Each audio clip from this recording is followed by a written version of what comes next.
First, members asked whether the one-day notice in Dyson's case was sufficient. Based on the tripartite advisory on managing excess manpower, or TAMEM, if the company is unionized, it should provide advance notice to the unions.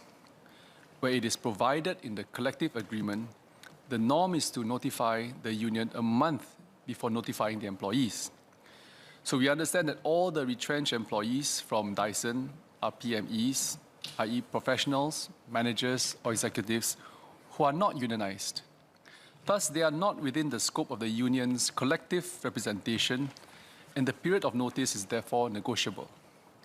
Hence, Dyson handled the recent retrenchment exercise in accordance with our laws and tripartite advisories, as the PMEs were not under the collective agreement. At the same time, the spirit of tripartite engagement is built on trust and a shared understanding between the employer and the union. So it is good practice for companies to do so, as this builds trust between the employer and the union. Dyson has explained to UE the reasons for not being able to give more advance notice to the union. So communication are key to managing the concerns of the affected employees while also being cognizant of the constraints of the business. So in this respect, both parties have committed to continue working together in the tripartite spirit to support both the needs of the workers and businesses. To work together effectively, trust between the union and employer is key. This cannot be taken for granted, and it needs to be built over time. Companies should value Singapore's tripartite culture and work closely with the unions. At the same time, the unions also need to do their part to manage the concerns of employees while recognizing business needs.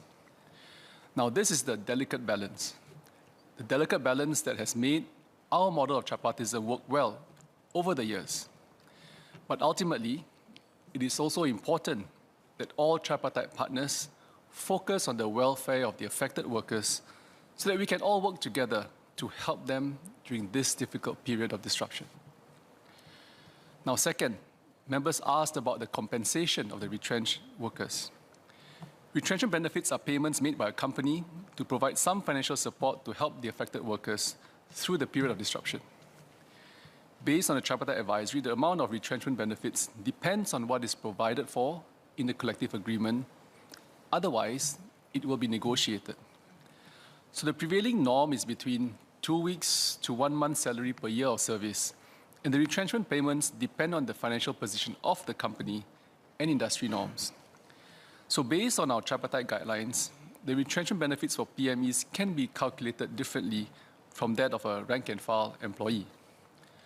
While there's no requirement to do so, and the affected workers also not covered by the collective agreement, Dyson also provided retrenchment benefit quantum for the PMEs that is in line with our tripartite advisory. In addition, only employees that have served the company for at least 2 years are eligible for retrenchment benefits. But Dyson provided affected employees who have served less than 2 years as payment as well. So that goes beyond what they're obliged to do. So in addition, Dyson will also provide aftercare support, outplacement assistance, and access to career coaching and counseling to the affected employees. Separately, members have asked about the salaries of the affected employees. As a policy, we do not disclose salary details as it remains confidential to the employees and the company. Third, members asked about Dyson's submission of its mandatory retrenchment notification, or MRN. Dyson submitted its MRN to MOM on time, within 5 working days of notifying the affected employees.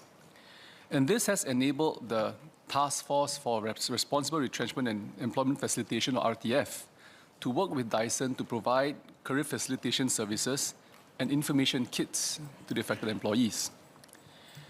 Members also had questions about the MRN requirement more generally. So in response to the question from a member on the MRN submitted from 2019 to March 2024, about 30% of MRNs were submitted late after 5 working days of notifying the affected employees. Among the late submissions, around half were submitted before the retrenchment date of the affected employees.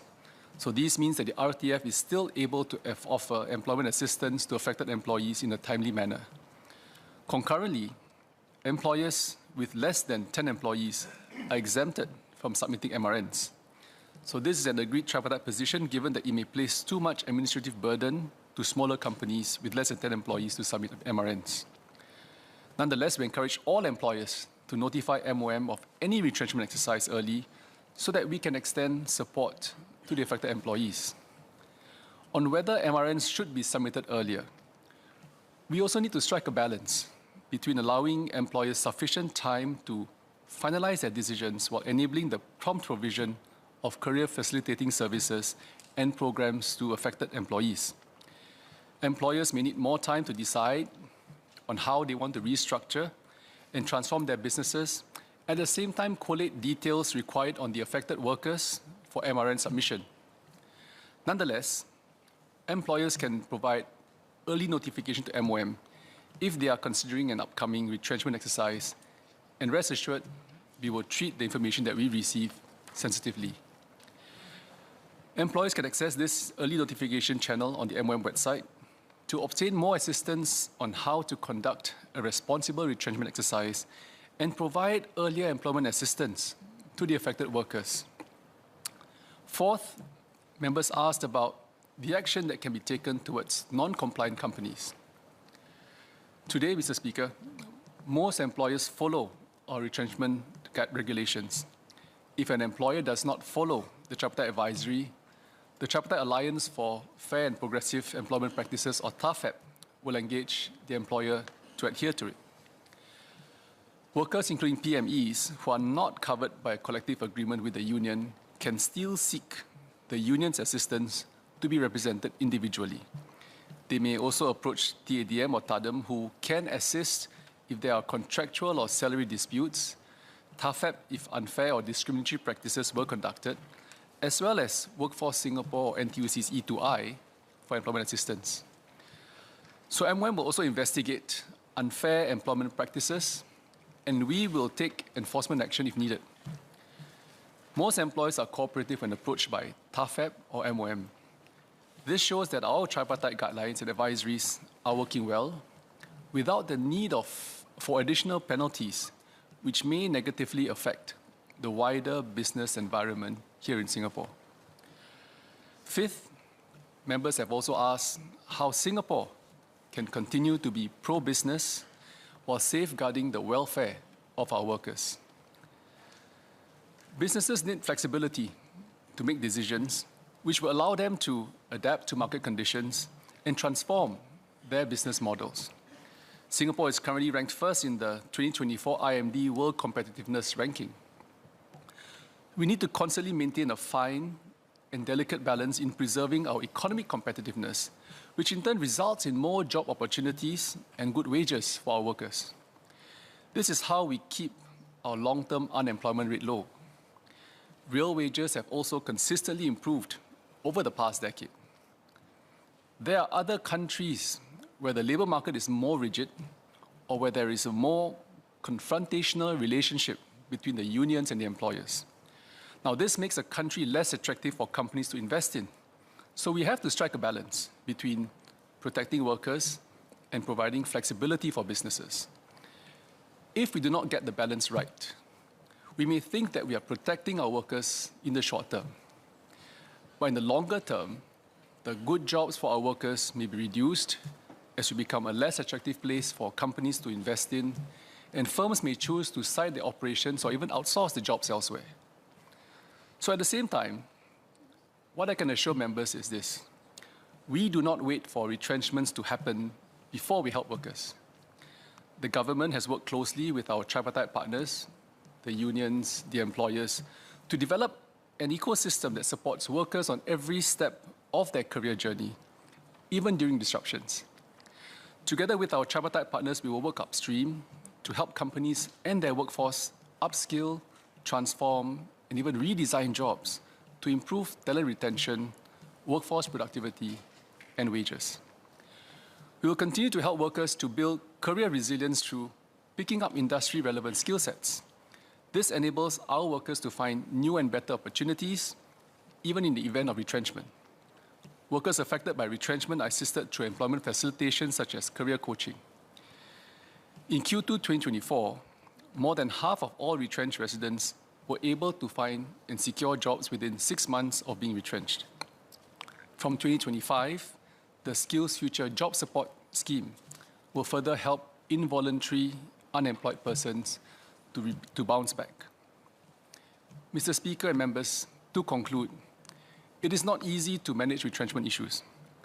We need to continue achieving the right balance between the interests of the businesses while ensuring that our workers remain protected and well supported during this difficult period of disruption. Trust and shared understanding among our tripartite partners is key for Singapore to manage this balance well, so that Singapore remains pro-worker and pro-business at the same time. Our strong tripartite spirit will enable Singapore to remain exceptional and achieve continued economic success. This will in turn ensure that our workers get good jobs and wages for many decades to come.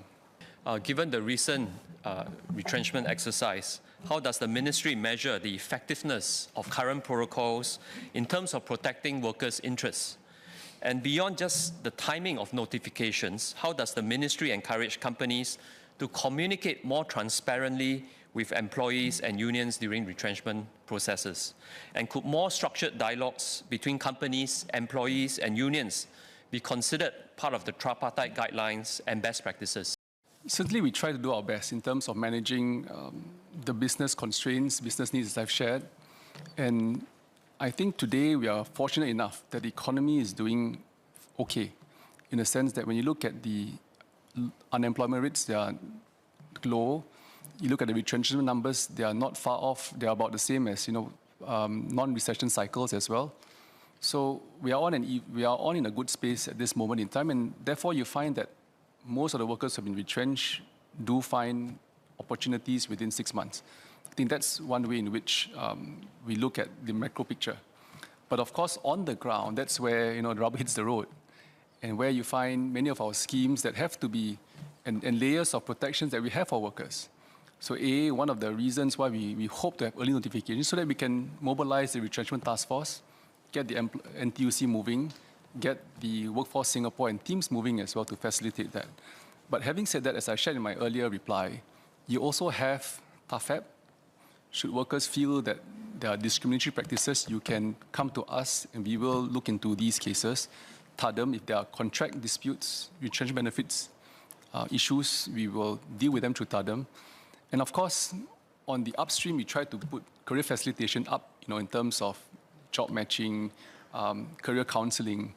And let's not forget, if we can work with employers better too, in terms of some of the restructuring and job redesign efforts in which, there are programs such as career conversion programs in which we can help employers place workers, help redesign jobs so that they don't get retrenched.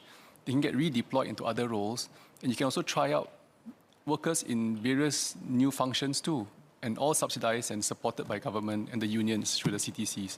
So we do have multiple means of support for workers, both downstream and upstream, to ensure that our workers are not just protected, but they are supported. And we hope that we maintain the economy on a good space, even keel, so that we don't, we can always ensure that workers have good opportunities and good jobs. So I'd like to declare my conflict of interest as Executive Secretary of UE, of which Dyson is one of our unionized companies. I thank SMS for its reply. Just one SQ and a point of clarification. My SQ is, in light of these latest developments of retrenchments in Singapore, which will impact workers, including professionals, managers, and executives, can MOM work with tripartite partners to seriously review the various tripartite advisories, guidelines, regulations, employment, and industrial relations laws, so that some of these ambiguities and lacunas can be addressed well before the next major retrenchment happens in Singapore? And just a point of clarification on his earlier comment that sometimes market-sensitive information, but in my many years with the labour movement and handling numerous retrenchments, there are many listcos as well who, because of the very strong labour management relationship, do keep unions informed, sometimes even 3 months, 6 months in advance, although they are listed companies, whether locally or globally. The member is right that the tripartite partners regularly discuss issues like these to ensure that our laws and guidelines are updated based on prevailing environment. I think it's important that we continuously look at our practices and guidelines to make sure that they're relevant. And from time to time, issues like these crop up. What's the appropriate notification period, for example? Businesses will say, I've got commercial sensitivities. And yes, there are some who will give early notice, others less so. But ultimately, the member is also right.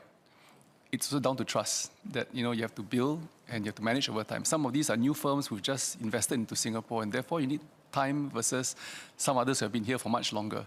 So we've seen different takes as well from the MOM perspective, watching both sides on the labour movement as well as employers. So we need to balance both entities. But in this case, I do agree that there's always room for improvement, and tripartism has to be built based on trust and confidence. And certainly both workers and the employers, they both want win-win outcomes. I think this is something that we both want. So whether it is,